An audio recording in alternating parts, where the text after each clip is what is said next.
In my childhood, I have some knowledge about untouchability. From the beginning, just like 3 or 4 years like that. Untouchable means the people who are Dalit. Dalit are untouchables. And suppose, untouchable means suppose if you will touch them, then you will be polluted.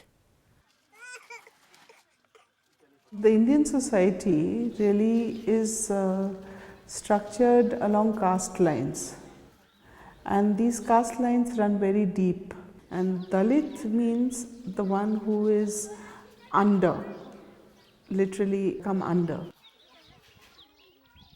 When I was a child, when I used to go to take water from a hand pump or used to go to take a bath from a hand pump, I noticed a lady, whenever she goes there, she was the whole hand pump, poured water on the whole hand pump.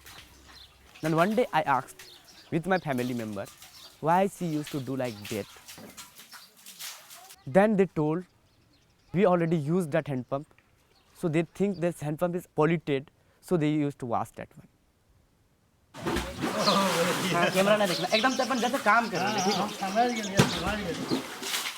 Washing clothes, stitching boots, cleaning toilets or gutters, all are most degradable job in India.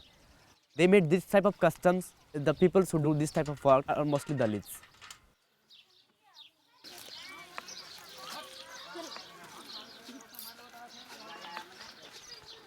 In rural India, if they will ask your name, it means they are not asking your name. They are in hope to know your caste. Because when when anyone will reply their first name, just Mukesh, they will again ask your, what's your last name? It means they are expecting to know your title, from which caste you are belong, so that he can behave with you in that way. I have actually been to a village where the people, the Dalit people wanted to build housing, and the government was giving them the housing. But the upper caste people wouldn't allow the housing to be placed in a particular location because the breeze from that housing would blow into their house, and so they didn't want the breeze to blow into their house. So you can understand the extent of segregation or untouchability that is really existing within the country. Right now, after joining this work, I am not getting exploited nowadays so much. The people who knows about my work, they used to behave that way with me, but they don't behave bad with me as a manner he was behaving with me earlier.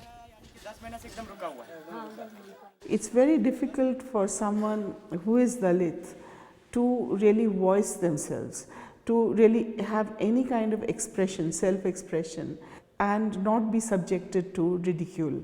And in fact, in the olden days, if a Dalit tried to listen to the sacred literature, the Vedas, which are so famous in the Hindu scriptures, then molten iron would be poured into the ears of the person who would even dare to listen to those scriptures. So education was kept very far away from the Dalit community. So I think for Mukesh to really fight for education is really working through layers of history